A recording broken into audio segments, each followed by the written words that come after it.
Welcome back. You are now watching video 4 of my presentation called The Ignorance of White and Black Supremacy Exposed. If you have not, you did not watch video 1 to 3 of this presentation in the order of video 1 and video 2, video 3, I strongly suggest that you please do so first. By so doing, I think you may better appreciate and possibly understand the content and my reasons for so much detail. You get a better understanding of it. Now, at the end of the last video, video 3, I mentioned the fact that Africans were not the only people in the history, or the only people in history, that suffered the brutal abuse and the inhumane treatment of slavery and the European slavery economic system. Another fact that I must also point out, and one that most of your leaders and revolutionaries won't tell you, or if and when they do mention it, it is not being emphasized. And the reason why it is not being emphasized is because they are being deceived by Satan, his agents, and consequently they are trapped in what I call the blame, or the cyclic blame game, meaning the African leaders, erroneously called black leaders and black revolutionaries, etc., are blaming the entire Caucasian race, erroneously and deceptively called white people and the white race, for all their problems, and the Caucasian leaders and revolutionaries and extremists are blaming the entire African race for all their problems, not realizing that Satan, the alien invader, is the real culprit, and that he, Satan, and his chosen people, which are the elites from all races, are playing and manipulating them both. The fact is that the origin of slavery on this planet called Earth was never about racism. For your information, slavery existed long before racism as we know it today, or as it is being defined today. Slavery existed long before it. And even today, modern day slavery and the system sanctioned slavery is not primarily about racism. For example, I heard on the BBC World News a few days ago, and I also read it on the BBC website, BBC World News website, that some 12.3 million people are enslaved worldwide, according to, and I quote, some 12.3 million people are enslaved worldwide, according to a major report. And according to the International Labor Organization, some 2.4 million of them are victims of trafficking, and their labor generates profits of over $30 billion, unquote. To give you an idea of what 12.3 million people is, it is almost 5 times the population of Jamaica, which is estimated to be approximately 2.8 or under 3 million people. So 12.3 million people, which is almost 5 times the population of Jamaica, according to this report, are currently being enslaved worldwide. And for your information, and from my perspective, this is only talking about what the system label and identify as illegal slavery. How much of us are being enslaved legally by the system? So I just draw your attention to this fact and this report to confirm the fact that the origin of slavery on this planet called Earth was never about racism per se. The ideology of racism was later concocted or conspired, injected, and is being amplified by Satan and his chosen people in order to keep us all, the natural native earthly humans, or the natural native earthly human race, divided, to keep us all distracted, confused, and conquered and enslaved. Example: if the word racism, according to the English dictionary, means, and I quote, fear or dislike of a race other than one's own, or the doctrine that some races are inferior to others, unquote. If this is correct, then it should be more than obvious to all open and independent-minded and thinking people that Caucasians did not enslave their fellow Caucasians because of race, because they are of the same Caucasian race.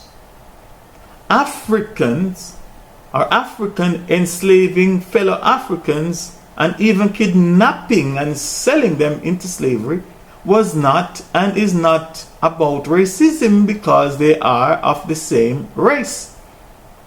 Therefore, racism, meaning fear or dislike of a race other than one's own, or the doctrine that some races are inferior to others, could not hereby be honestly, sensibly, or logically applied.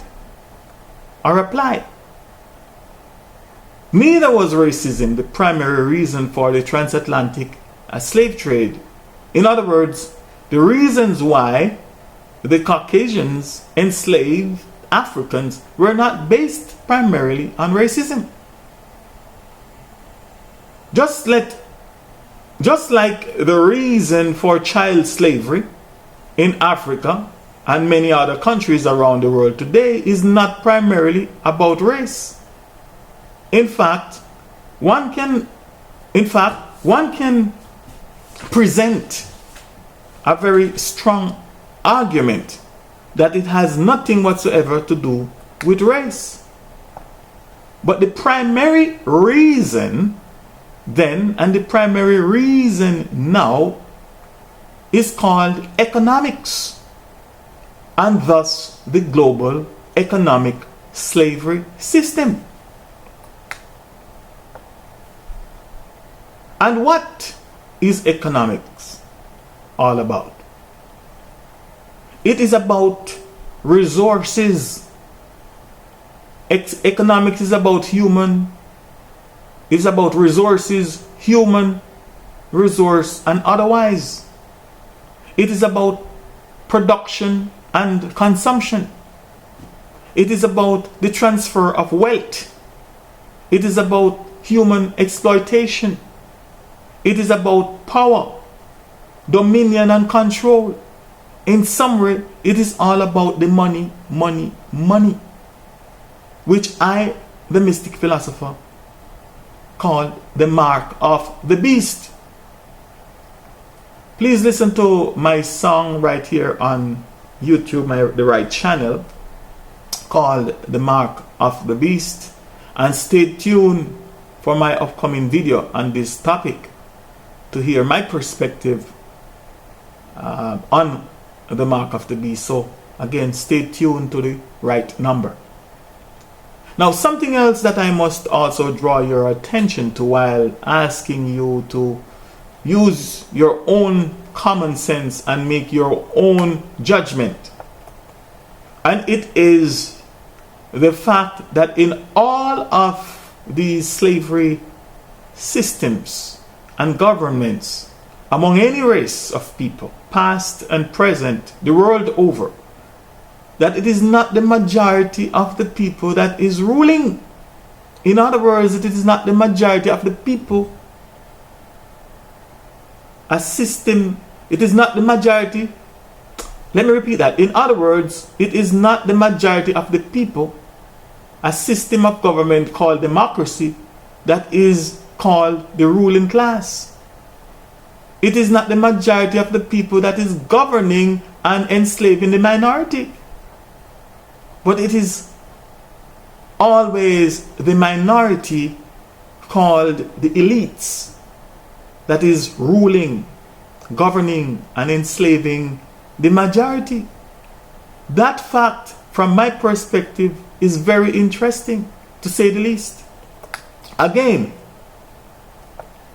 I will ask you to use your common sense, and if necessary, some capital sense as well, and let us analyze this situation. Now, if Satan and his host of devils are the alien invaders, conquerors, colonizers, the Caesars, and the self-imposed lords and gods of this our planet Earth, then who are these people, some of whom are from among us, the highly melaninated skin, African race, that are deceiving and enslaving us, thereby carrying out the will of the self-imposed God of this earth, Satan the devil? I submit that they are Satan's chosen people, Satan's elect, his oligarchy, and his trusted and most loyal earthly human beings and human servants. So in all fairness, since the invasion by this malevolent alien entity called Satan, along with his host of angels and ministers upon our planet Earth, slavery has been a common practice among all races of peoples. And it is not just an African or an erroneously, denigratingly and contemptuously called black people thing. I heard someone made a very thought-provoking comment in a discussion that we had recently. He said that it always amazes him to see that almost everything that is bad and everything that went down bad and bad things that are happening in the world today, that black people, meaning Africans that call themselves black and allow other people to call and label them black, these people always get the blame, and they are always the ones that people seems to think of first to associate bad things with and events with, bad events with.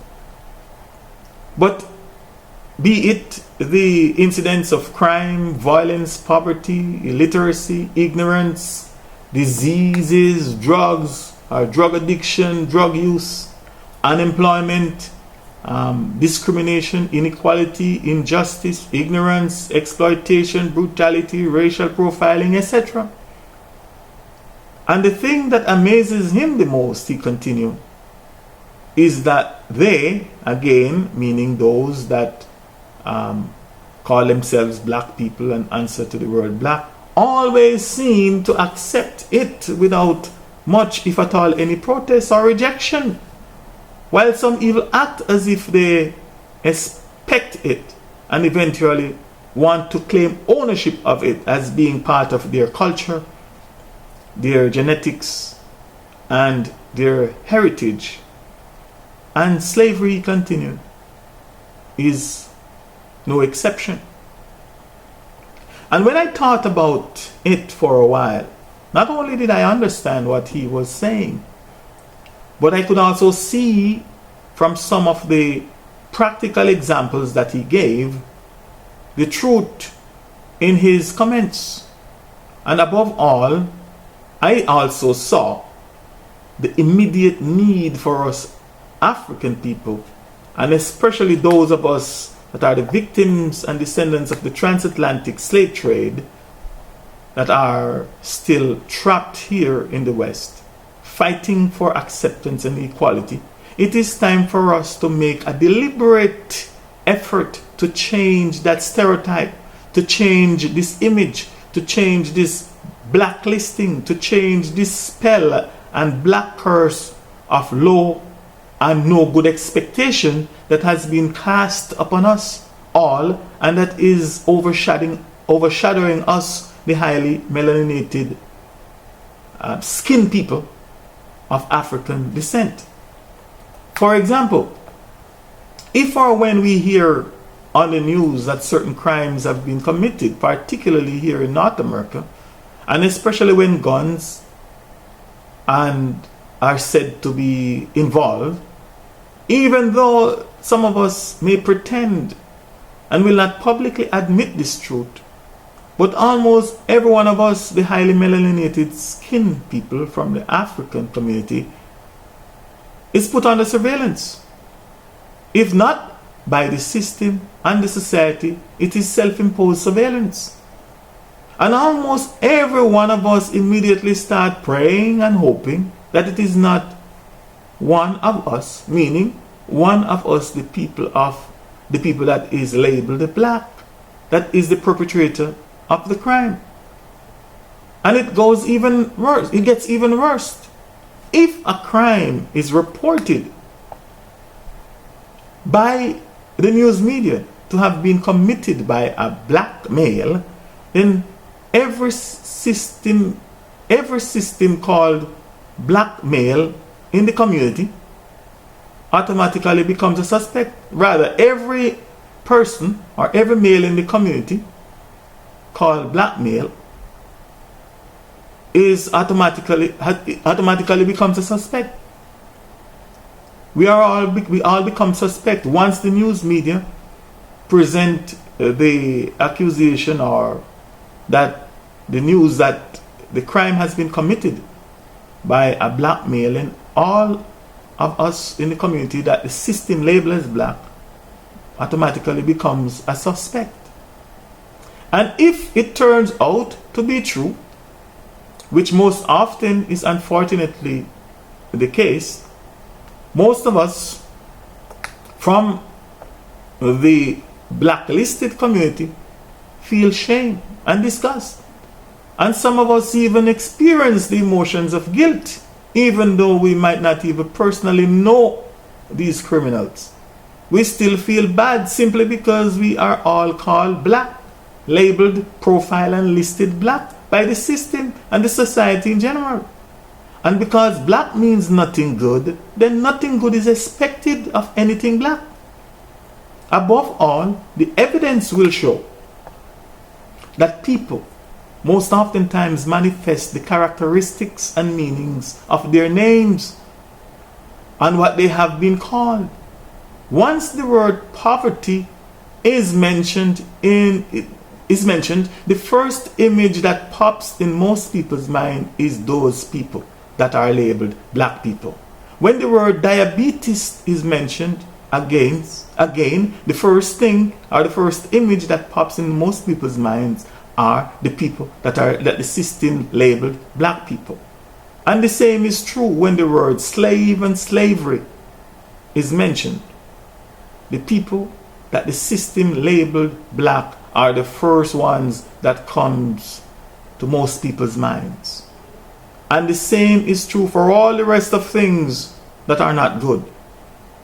We have and we must change this image. We have and we must change that image and let the world know that there is black people in every race. But I will have much more to say on this later in this presentation. This is the end of video 4. Please switch to video 5 now or at your convenience for the continuation of this presentation titled The Ignorance of White and Black Supremacy Exposed. It gets better. I have a lot more to say on the subject of slavery. Stay tuned. See you then.